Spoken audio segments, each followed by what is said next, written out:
महाराष्ट्र के नागपुर में पिछले बीते 17 मार्च को सोमवार के दिन रात में हिंसा भड़की थी, जिसका असर आज भी नागपुर में देखने को मिल रहा है। उस वक्त लगभग 11 क्षेत्रों में कर्फ्यू लगाया गया था, जबकि अब तक सिर्फ 2 इलाकों में से वो कर्फ्यू हटाया गया है। लगभग 9 इलाकों में अभी भी कर्फ्यू लगा हुआ है। लेकिन फिलहाल नागपुर से खबर ये आ रही है कि इस दंगे में एक घायल हुए थे जिनका नाम था इरफान अंसारी। उनके अस्पताल में इलाज के दौरान मौत हो गई है। मतलब इस दंगे में पहली मौत हुई है। इरफान अंसारी के बारे में बताया गया कि इरफान अंसारी अपने घर से इटारसी के लिए ट्रेन लेने के लिए निकले थे। रात 11 बजे के लगभग की बात है। ऑटो में बैठकर अपने घर से निकले थे, लेकिन ऑटो वाले ने बीच रास्ते में ही उन्हें छोड़ दिया। ऑटो वाले ने बताया कि आगे का जो इलाका है उसमें हिंसा चल रही है और वो आगे नहीं जाएगा। तब इरफान अंसारी पैदल ही वहां से निकल पड़े और वहां वो हिंसा का शिकार हुए। उन्हें मारने वाले हिंदू थे, मुसलमान थे, इस बारे में अब तक कोई जानकारी निकलकर सामने नहीं आई है। जिसके बाद लगभग पिछले 5 दिन से अस्पताल में उनका इलाज चल रहा था। ज्यादा चोट होने की वजह से आज यानी कि 22 मार्च के दिन उनकी मौत हो गई। तो नागपुर हिंसा में यह पहली मौत बताई जा रही है कि इरफान अंसारी नागपुर हिंसा में मरने वाले पहले इंसान हैं, पहले लोग हैं। वहीं महाराष्ट्र के मुख्यमंत्री देवेंद्र फडणवीस की तरफ से भी एक प्रेस कॉन्फ्रेंस की गई और उसमें बताया गया कि ज्यादातर दंगाइयों की पहचान हो चुकी है। लगभग 102 दंगाइयों की पहचान हुई है, जिसमें से 12 नाबालिग हैं और लगभग 90-92 के करीब वयस्क हैं और उनकी पहचान के लिए अब कोशिशें की जा रही हैं। जो भी सोशल मीडिया से तस्वीरें मिली या फिर पुलिस ने जो कुछ रिकॉर्ड किया उसके आधार पर उनकी गिरफ्तारी की जाएगी। 50 से ज्यादा दंगाई अब तक गिरफ्तार किए जा चुके हैं। इस घटना में 3 एसीपी समेत लगभग 33 पुलिसकर्मी घायल हुए। देवेंद्र फडणवीस और एकनाथ शिंदे ने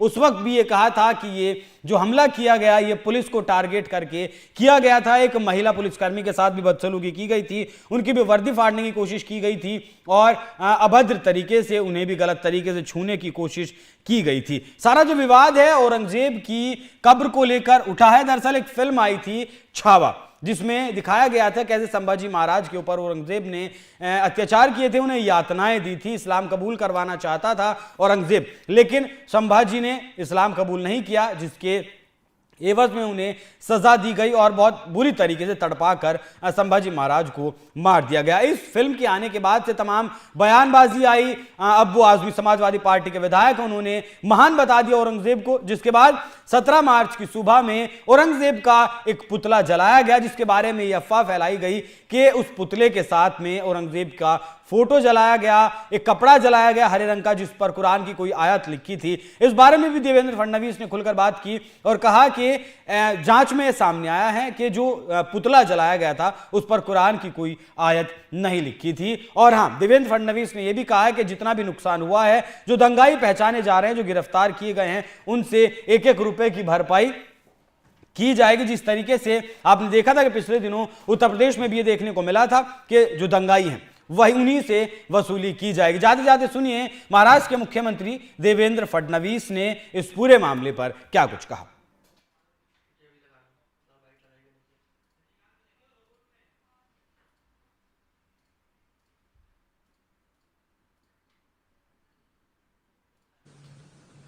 पुलिस ने भी अच्छी कार्रवाई की। 4, साढ़े 4, 5 घंटे में पुलिस ने इस पर पूरा काबू लाया। उसके लिए आंसू गैस के गोले छोड़ने की बात हो या अलग अलग प्रकार से जो कार्रवाई करनी पड़ती है वो सारी कार्रवाई पुलिस ने की, जिसके कारण इसको काबू में लाया गया। इसमें बड़े पैमाने पर पुलिस घायल हुई। पुलिस के हमारे डीसीपी लेवल के 3 लोग और कुल मिलाकर 33 पुलिस के लोग और कुछ सिविलियंस और सारे कुल मिलाकर 40 लोग इस प्रकार से इसमें घायल हुए। उसके बाद पुलिस ने इन इलाकों में कर्फ्यू भी लगाया। अभी उस दिन के बाद इन इलाकों में कोई घटना नहीं घटी है, शांति है।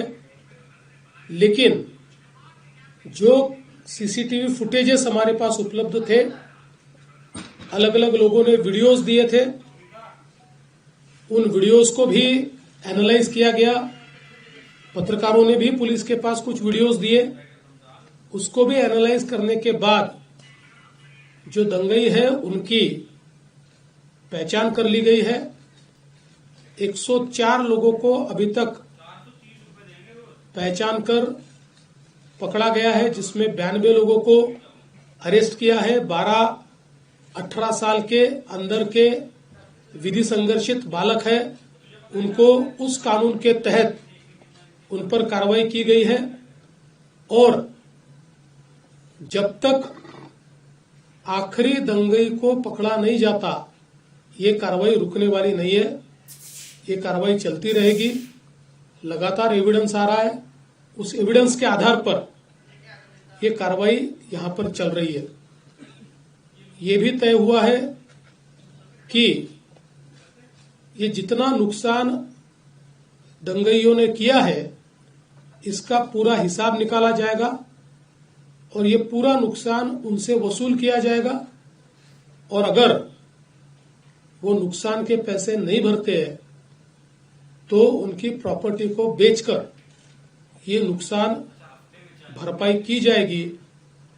किसी भी हालत में इस प्रकार से किसी को दंगा करके दूसरे को नुकसान पहुंचाने की इजाजत नहीं दी जाएगी। जिनकी गाड़ियों का नुकसान